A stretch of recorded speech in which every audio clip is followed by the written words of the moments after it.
Selamat datang di konten Babiku, bahas dan bincang buku. Pada kesempatan kali ini, saya bersama dengan teman saya, Iqbal, akan membahas mengenai buku karya Nirwan Dewanto berjudul Senjakala Kebudayaan. Jadi buku ini adalah buku esai. Kenapa kita membahas buku ini? Karena waktu itu ketika Iqbal mengerjakan skripsi disarankan oleh dospemnya untuk membaca buku ini. Karena Iqbal waktu itu membahas mengenai kebudayaan. Skripsinya. Seakan belum lengkap menganalisis kebudayaan kalau belum baca buku ini. Benar. Nah, kenapa kok harus membaca buku ini? Nah, kita akan bahas dan simak di video ini selengkapnya.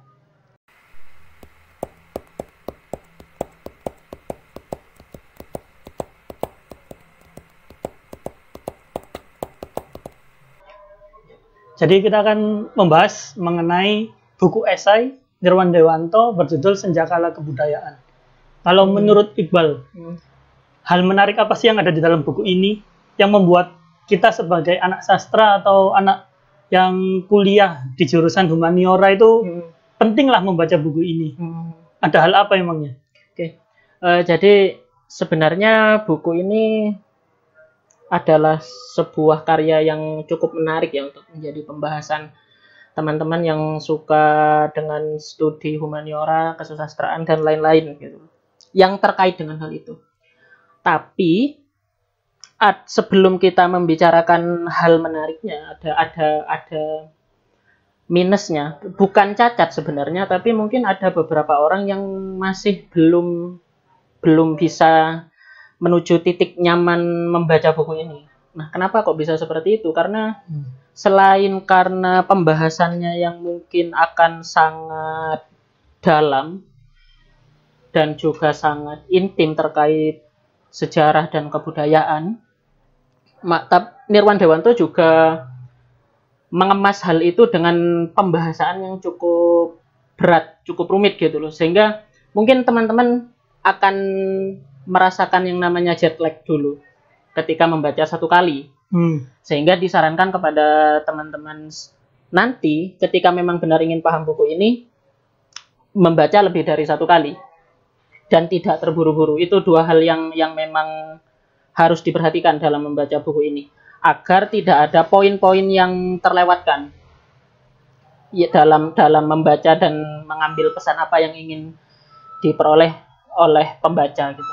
Nah, menariknya Nirwan Dewanto merekam sebuah sejarah dan kebudayaan itu menjadi dua hal yang bukan sama, tapi seperti saudara sekandung, tidak dipisah. Kebanyakan dari kita dan sebagian besar orang awam menganggap sejarah dan kebudayaan ini adalah dua hal yang berbeda. Sejarah adalah sejarah, sebuah studi sendiri, kebudayaan adalah kebudayaan. Sedangkan untuk Nirwan Dewanto, menurut saya selaku pembaca, seakan-akan mengawinkan dua hal itu menjadi satu esai yang menarik dan berat. Nah, kenapa saya bilang berat? Seperti yang sudah saya katakan tadi, ada selain karena bahasanya rumit, memang pembahasannya sangat menarik gitu loh, sangat menarik, terutama tentang kebudayaan dan sejarah Indonesia mulai dari sekitar 1908 mungkin ketika Jung Java, karena itu yang menurut saya cukup jadi pembahasan yang menarik ya di bab-bab pertama.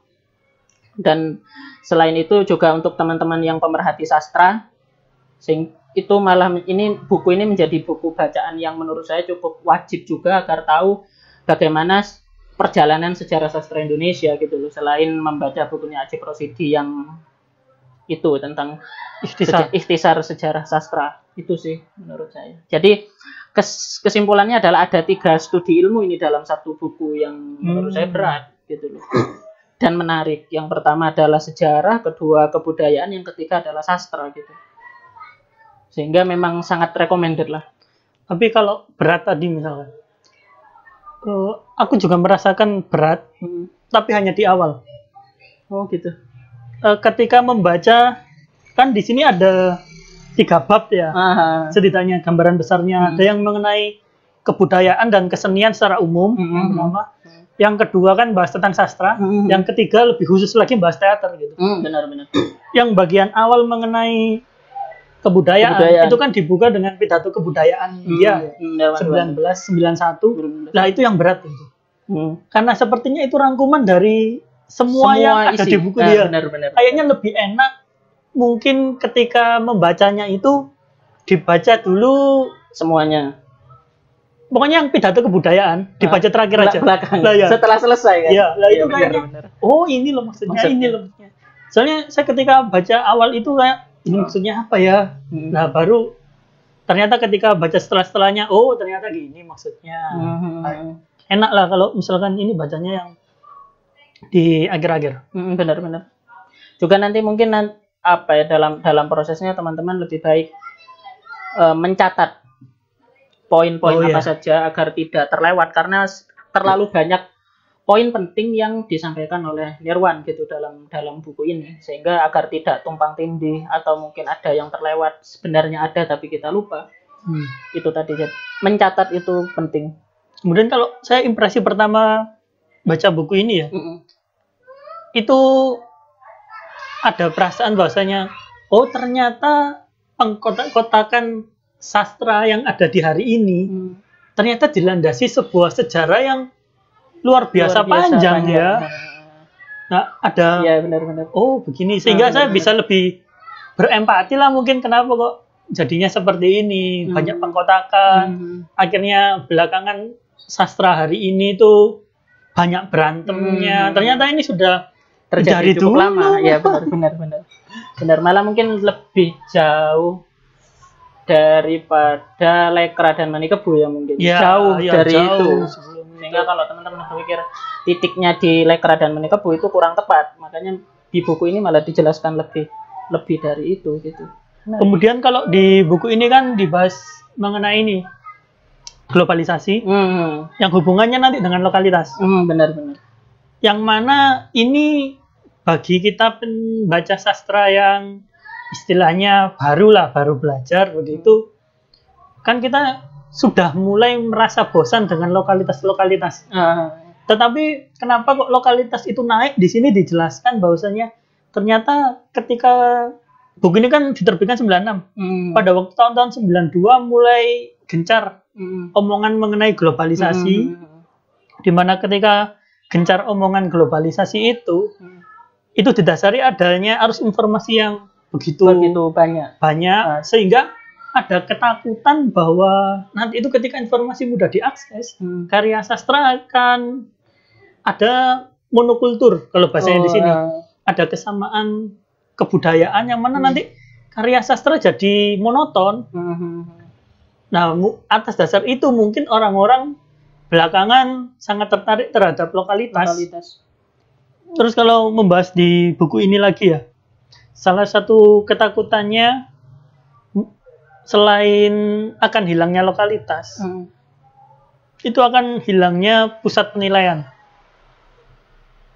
Kalau dulu Horizon. Oh iya. Terus media kalau dulu, iya atau mungkin orang yang menilai bahwasanya kalau aku sudah mengatakan bahwasanya karyamu bagus maka udah ini bagus. Oke.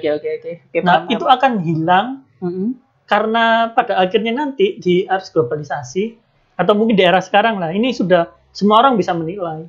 Dia takut kehilangan itu. Tetapi kan kalau kita melihat sekarang ngomong tadi DKJ, orang-orang sekarang itu kalau pengen punya nama itu masih ngirim ke DKJ ikut sayembaran.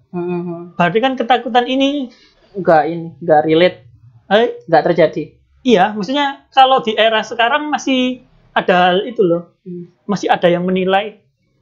Tapi kalau dari pembahasanmu, apakah sosok penilai itu masih penting apa enggak sih di era sekarang? Masih perlu untuk menjaga kualitas sih sebenarnya. Menjaga kualitas. Masih menjaga kualitas karena kan sekarang teman-teman pegiat pencinta sastra di luar sana, entah itu yang awam ataupun tidak, paham dengan begitu mudahnya orang mencetak buku. Iya. Sehingga ketika tidak ada penilainya, maka ini yang bagus yang mana? Maksudnya yang kemudian direkomendasikan ini yang mana gitu loh. Bukan berarti yang tidak direkomendasikan jelek, tapi paling tidak ada satu atau dua karya yang pada akhirnya menjadi kiblat, yang pada akhirnya oh ini loh yang baik bisa jadi contoh gitu loh.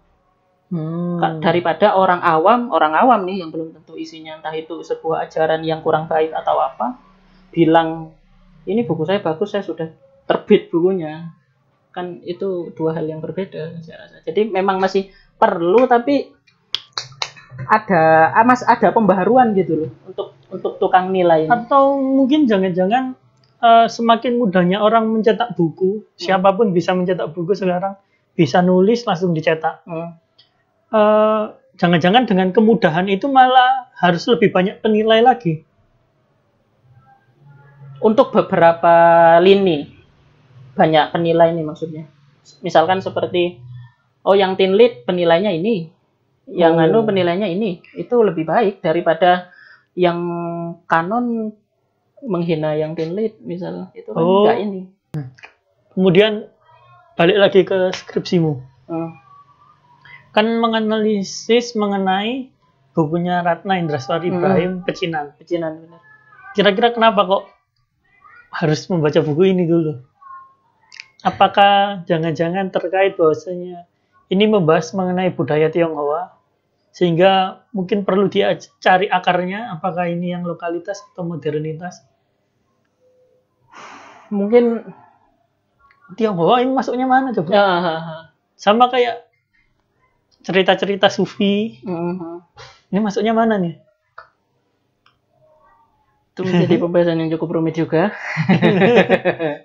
Udah jangan-jangan karena itu akhirnya ya harus membaca buku ini agar masih tetap lokal. Enggak, maksudnya untuk mengidentifikasi setidaknya budaya Cina itu masuknya mana? Bisa jadi. Karena kalau bicara tentang etnis Tionghoa kan mereka bangsa yang datang jauh sebelum Belanda kalau di sejarahnya gitu loh. Sehingga ada asimilasi sudah di situ di beberapa titik di Indonesia, sehingga dekat dengan budaya, dengan kebudayaan di Indonesia. Ada yang sudah kawin campur, ada yang sudah kemudian melebur, sehingga ada beberapa budaya Tionghoa yang mungkin ini agar nyaman di Indonesia dan bisa dijalankan di Indonesia diperbaiki. Dan yang memang tidak murni Cina lah bahasa kasarnya gitu loh, diasimilasikan. Dan untuk yang Sufi itu sama kan kasusnya? Mungkin kasusnya kurang lebih sama. Kembali lagi mungkin buku ini lebih ke akar aslinya, kemudian ada cabang-cabangnya itu tadi. Yang Tionghoa asimilasi, titiknya di asimilasi, percampuran dan masuknya tetap ke budaya Indonesia pada akhirnya karena asimilasi sudah tidak murni lagi gitu loh. Meskipun ada beberapa orang yang kalau bicara Tionghoa, ada beberapa orang Tionghoa yang masih memegang darah murninya. Kalau bahasanya, kalau bahasa bukunya itu Cina Totok. Masih ada beberapa orang yang memegang Cina Totoknya pada tahun-tahun lampau. Tapi setelah tragedi Orde Baru berkuasa dan pengharusan ganti nama kemudian suratnya sulit dan itulah akhirnya ada beberapa orang juga yang memilih yang kekeh dengan Cina Totok ini untuk cabut ke Australia, Singapura. Ada juga yang memilih untuk menetap di Indonesia dan menjadi Cina Baba. Istilahnya Cina Baba ini adalah Cina peranakan yang bercampur dengan orang Indonesia. Dan itu sudah, bahkan secara agama pun ketika Cina Baba itu ada yang sudah menjadi Muslim juga. Begitu. Intinya kalau bicara asimilasi itu sudah terjadi cukup lama, tapi semakin ketat itu terjadi ketika Orde Baru saya rasa. Karena pengharusan itu. Kita tahu bagaimana kejamnya Orde Baru mungkin kepada mereka yang etnis Tionghoa pada tahun itu yang cukup lama. Jadinya mereka karena memang saking takutnya gitu, asimilasinya terjadi cukup keras gitu, sehingga mungkin sekarang orang modern akan menganggap oh itu budaya Indonesia. Kemudian hal menarik lagi adalah ketika membaca ini, saya membayangkan bahwasanya sastra dulu sangat agung lah, sangat besar pengaruhnya dalam kebudayaan dan kesenian bangsa Indonesia, sering menyinggung dan lain sebagainya. Jadi saya membayangkan kalau ditarik sekarang, sastra itu mungkin besarnya itu seperti stand up komedi Ya, zaman benar, sekarang. benar. Boomingnya. Nah iya. Boomingnya benar. Akhirnya oh iya benar. Walaupun memang kalau sekarang masih ada orang-orang yang beranggapan bahwasanya sastra ini masih besar ini. Tapi spektrum kecil. Iya. Spektrum kecil. Sebenarnya masih kalah loh kalau dibandingkan dengan stand up, dengan musik. Oke, terakhir. Kenapa anak-anak jurusan humaniora, jurusan sastra, atau yang akan meneliti tentang kebudayaan membaca buku ini sebagai penutup? Karena ini berisi lintas studi 3 hal. 3 itu, sejarah, kebudayaan, dan sastra. Yang dimana 3 hal ini kalau Nirwan Dewanto meramunya tidak kotak-kotak, ada sangkut pautnya yang dimana referensinya menjadi jelas. Oh mungkin dengan sejarah tahunnya jelas, oh dengan kebudayaan tindaknya jelas, oh dengan karya sastra, orang yang merekam itu dengan sastra, karena sastra adalah karya yang adiluhung pada tahun itu jelas, sehingga ada 3 bukti valid, bukan hanya tentang tahun saja. Dan Nirwan Dewanto di sini sebagai orang yang mungkin tidak begitu memihak di sini, memihak di situ, sehingga mungkin akhirnya ketika kita membaca ini tuh disuguhkan sebuah realita bahwasanya oh seperti ini loh sejarahmu dulu. Benar. Yang ada sekarang itu berdasarkan bagaimana dulu pergulatan-pergulatan yang ada itu seperti ini. Iya benar. Sehingga untuk melacak bagaimana kita hari ini itu bisa dibaca di buku ini. Benar. Ya, mungkin itu saja pembahasan pada kesempatan kali ini. Sampai jumpa di pertemuan berikutnya. Terima kasih. Ya, sama-sama.